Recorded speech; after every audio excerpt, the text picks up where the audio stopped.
Welcome to my philosophy channel. Have you ever paused to consider whether the trajectory of your life is the result of deliberate design or merely a chaotic sequence of random events? We navigate our daily existence firmly believing in the illusion of control, convinced that our choices are rational and our paths are self-determined. Yet, how often do we find ourselves trapped in the exact same cycles of disappointment, making the exact same errors in judgment, and experiencing the exact same emotional torment year after year? We make grand resolutions to improve our health, to save our wealth, or to mend our fractured relationships, only to watch those intentions dissolve the moment reality introduces friction. Is this inevitable failure a flaw in our character, or is it a symptom of operating without a fundamental architecture for living? Today, we will embark on a deep philosophical autopsy of human decision-making. We will deconstruct the hidden mechanisms that cause intelligent individuals to repeatedly sabotage their own success. We will explore the radical concept that life, much like a complex machine or a biological ecosystem, operates on underlying principles of cause and effect. By examining the transformative journey of Ray Dalio, a man who built one of the most powerful financial empires in history by codifying his own failures, we will challenge the very notion of how a life should be lived. This is not a discussion about financial accumulation or corporate strategies. It is a profound inquiry into the mechanics of reality and the limitations of the human ego. We will ask whether it is possible to systematize human behavior, whether radical transparency can cure interpersonal conflict, and whether embracing the brutal objectivity of pain is the only true catalyst for evolution. Prepare to dismantle the comforting delusions you hold about yourself as we explore how to engineer a life that transcends the chaos of mere existence. Chapter 1: The Architecture of Chaos and the Repetition of Error. To understand the necessity of principles, we must first confront the reality of how most human beings actually navigate their lives. The average individual moves through time not as a strategist, but as a reactive organism, buffeted by immediate desires, sudden fears, and unexamined biological impulses. We wake up. We consume information that confirms our pre-existing biases, we react emotionally to minor provocations, and we make financial or relational decisions based primarily on what feels comfortable in the present moment. This reactive posture mathematically guarantees the repetition of error. Consider the familiar scenario. A professional swears they will never again endure the stress of procrastinating a major project. Yet 3 months later, they find themselves staring at a blank screen at midnight before the deadline. Or the individual who resolves to manage their finances prudently, only to evaporate their savings on an impulsive purchase triggered by a momentary spite of anxiety or boredom. Why does the human brain, capable of such astonishing mathematical and scientific feats, fail so spectacularly at managing its own behavior? The answer lies in our profound resistance to acknowledging cause and effect within our own lives. We prefer to attribute our successes to our inherent genius and our failures to external circumstances, bad luck, or the malice of others. This egotistical blind spot prevents us from extracting the underlying logic from our experiences. When we fail to see that our actions are variables in an equation that always produces a predictable result, we condemn ourselves to experience the same pain ad infinitum. The absence of an internal operating system leaves us entirely vulnerable to the whims of a highly unpredictable world. Chapter summary. Living without a codified system of decision-making condemns the individual to a chaotic existence defined by reactive emotions and the endless repetition of identical failures. Chapter 2: The Crucible of Failure and the Birth of Systematic Thought. The realization that intuition is a flawed compass rarely occurs during periods of prosperity. It is almost exclusively forged in the fires of catastrophic failure. Ray Dalio's journey provides a perfect masterclass in this philosophical metamorphosis. In the early 1980s, driven by the arrogance of early success, he publicly and vehemently predicted a severe depression in the American economy. He bet the entirety of his firm's capital and his clients' wealth on this singular, unshakable conviction. The market, however, did not oblige his certainty. The economy rebounded explosively, and Dalio's positions were annihilated. The financial devastation was so absolute that he was forced to dismiss every single employee from his company. He was reduced to borrowing $4,000 from his father simply to keep his family afloat. This was not merely a financial bankruptcy, it was an existential annihilation of his ego. He stood amidst the ruins of his intellectual arrogance and was forced to ask a terrifying question. How do I know that I am right? This question marks the threshold between arrogance and wisdom. Dalio realized that the pain of public humiliation and ruin was actually a precise signal from reality, informing him that his method of processing information was fundamentally flawed. Instead of retreating into bitterness or blaming unforeseeable variables, he began to treat his failures as data points. He documented the exact sequence of thoughts and assumptions that led to the catastrophe. He realized that success is not about being inherently brilliant. It is about constructing a reliable mechanism that prevents you from repeating devastating mistakes. He began to extract the underlying laws, the principles from every interaction he had with the market and with people. He viewed each error not as a personal defect, but as a flaw in his internal machinery that required systematic redesign. This shift in perspective is monumental. It decouples the ego from the outcome. When you view life as a series of experiments designed to discover what is true, failure ceases to be a source of shame and transforms into the essential raw material for evolution.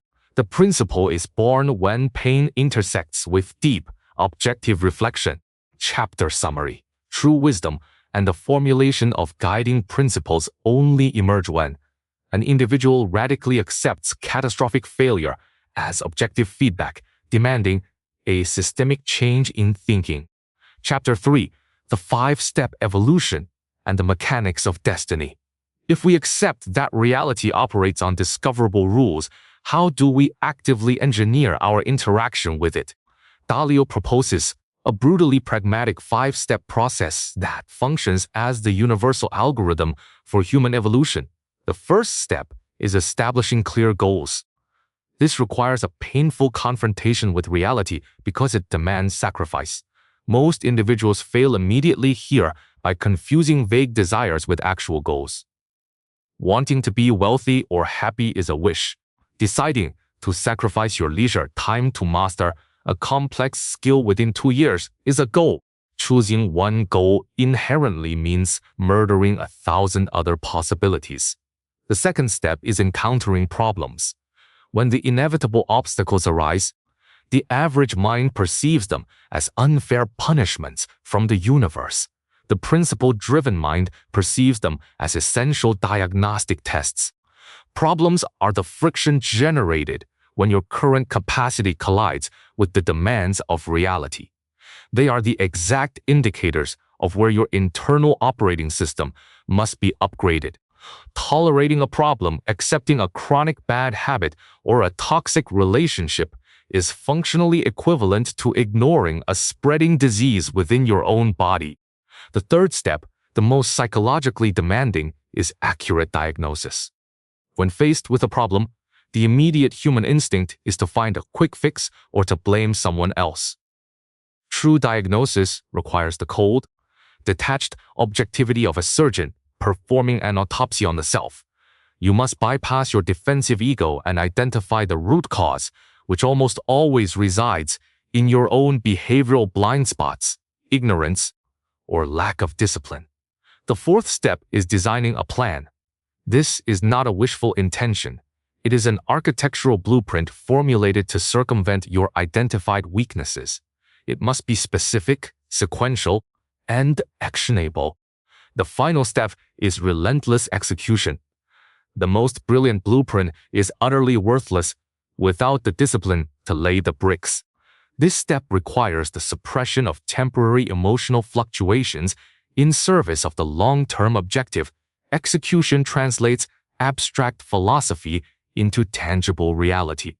When you complete this cycle, you inevitably encounter new, higher-level problems, and the cycle repeats. This is the mathematical definition of human evolution, a continuous, upward spiral of desire, friction, diagnosis, and adaptation, moving endlessly toward a more competent iteration of the self. Chapter summary: the systematic achievement of any ambition requires the relentless execution of a feedback loop that transforms desires into goals, pain into diagnostics, and weaknesses into engineered solutions. Chapter 4: the ego and the blind spot matrix. Why do so few people successfully implement this evolutionary algorithm? The primary obstacles are not external disadvantages or a lack of intelligence, but the deeply ingrained biological mechanisms of the human psyche, the ego, and the blind spot barrier. Our brains are evolutionarily wired to protect our concept of self from anything that causes psychological discomfort. When someone points out a flaw in our reasoning, or when reality demonstrates that our beliefs are incorrect, the amygdala triggers a defense mechanism identical to experiencing a physical attack. We react with anger, denial, or complex rationalization simply to protect the fragile illusion that we are always correct. This ego barrier ensures that we remain trapped in a state of willful ignorance, preferring the comfort of being wrong over the pain of discovering the truth. Compounding this is the biological reality of blind spots. Just as every human eye possesses a physical blind spot where the optic nerve connects, every human mind possesses cognitive blind spots where we are literally incapable of seeing certain realities or perspectives. Some individuals are highly analytical but cannot grasp emotional nuance. Others are deeply intuitive but utterly fail at logical sequencing. Because we cannot see what we cannot see, we naturally assume that our perception of reality is complete and absolute. This arrogance is the architect of our most spectacular failures. We make disastrous business decisions or ruin marriages because we construct our actions based on a fragmented, incomplete model of the world, arrogantly dismissing the valid perspectives of those around us who view the same situation through completely different lenses. To overcome these dual barriers requires the cultivation of radical open-mindedness. This is not merely being polite to opposing views. It is a terrifying psychological vulnerability where you actively seek out individuals who disagree with you simply to test the structural integrity of your own convictions. It requires silencing the screaming ego that demands to be right and substituting it with a deep, philosophical humility that desires only to discover what is true. Until you recognize that your brain is a flawed instrument prone to self-deception, you cannot begin to design an effective life. Chapter summary: the primary impediments to human evolution are the biological ego that rejects painful truths and the inherent cognitive blind spots that trap us in fragments of reality. Chapter 5: radical transparency and the ecology of truth. If the individual mind is riddled with blind spots, the only logical solution is to synthesize it with other minds. But how do we organize a group of highly flawed individuals into a truth-seeking machine? Dalio's answer is the implementation of radical truth and radical transparency with an organization or a relationship. In most corporate environments and even families, the culture is defined by hidden agendas, polite deceptions, and unspoken resentments. We withhold honest feedback to avoid hurting feelings or damaging political capital. This culture of obfuscation guarantees mediocrity. It allows incompetence to hide in the shadows and ensures that the best ideas are buried under office politics or hierarchical deference. Radical transparency mandates that every meaningful conversation, every criticism, and every decision-making process is dragged into the brutal, disinfecting light of day.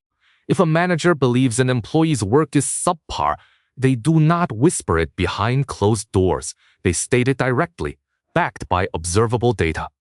This sounds exceptionally harsh, but it is fundamentally driven by the highest form of respect.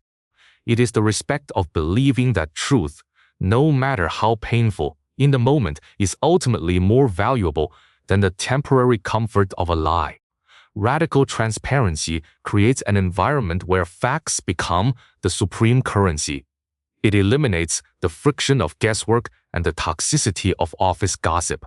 When every motive is visible, trust is no longer based on blind faith but on verifiable reality. However, the human ego strongly revolts against this exposure.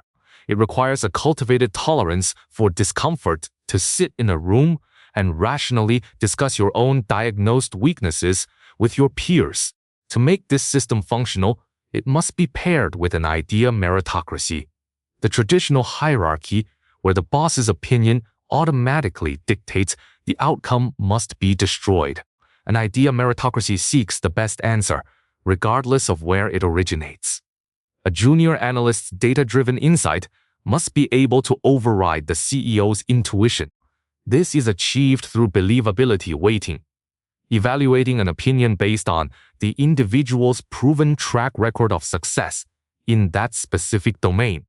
The organization transforms from a dictatorship of status into an ecological system designed solely for the extraction of truth. Chapter summary: constructing a highly functioning collective requires the ruthless eradication of polite deception, replacing it with radical transparency and an objective system where the best ideas mathematically defeat. Hierarchical power. Chapter 6: the architecture of the machine and the liberation of systems. When you apply these principles consistently over time, a profound philosophical shift occurs in how you view your own existence. You stop viewing yourself merely as a participant moving through life, and you begin to view yourself as both the designer of a machine and the worker operating within it. The machine is the amalgamation of your habits, your routines, your chosen environment, and the rules you have established for making decisions. If you find yourself chronically exhausted, financially stressed, or unfulfilled, the problem is not bad luck. Your machine is simply designed poorly. Most people spend their entire lives frantically trying to fix the outputs of their broken machine. They work longer hours to cover unnecessary debt, or they apologize repeatedly for emotional outbursts they cannot control. They are trapped in the exhausting role of the worker. The philosophy of principles demands that you step outside yourself and assume the role of the designer. You must look down at your life with total objectivity and ask, what flaw in the design of my daily routines is causing this predictable failure? If you constantly argue with a colleague over misunderstandings, the solution is not to try harder to be patient next time. That relies on willpower, which is a depletable resource. The solution is to redesign the system. Create a mandatory weekly protocol where all expectations are written down and mutually confirmed.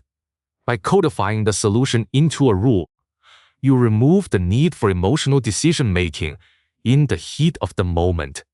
You build guardrails against your own weaknesses. This reliance on systems over intuition might sound cold, robotic, or restrictive. Yet, paradoxically, it is the ultimate source of freedom. When you systematize the mundane, repetitive challenges of life, when your financial decisions, your health routines, and your conflict resolution strategies are governed by clear, pre-tested algorithms, you free your consciousness from the suffocating burden of constant micro-decisions. True freedom is not the ability to act capriciously on every passing whim. True freedom is the power to construct an architecture that automatically moves you toward your highest aspirations. Chapter summary: true liberation arises not from boundless spontaneity, but from designing personal and organizational machines governed by objective rules that protect us from the inevitable failures of our own human nature. Return to the core question: can the trajectory of a human life truly be designed, or will we forever remain subject to the whimsical tides of fate and biology? The deepest lesson embedded in the philosophy of principles is that while we cannot control the chaotic events that the universe will inevitably throw at us, we possess absolute control over the algorithms by which we process and respond to those events. We are not condemned to endlessly repeat the same mistakes, nor are we destined to remain trapped behind the blind spots of our own egos. To live principled life is to engage in a constant, sometimes brutal, autopsy of reality. It requires us to reject the comforting illusions we wrap around our failures, and to embrace the searing pain of radical truth as the sole engine of meaningful progress. It demands that we stop hoping for better outcomes and start engineering better systems. As we look at the complexities of the modern world, where the noise of misinformation is deafening and the pressures of existence are immense, the necessity for a clear, objective operating system has never been more urgent. If you found this deep philosophical autopsy insightful, please take a moment to like this video and subscribe to the channel. Your support allows us to continue deconstructing the complex realities of the human mind and the systems that shape our lives.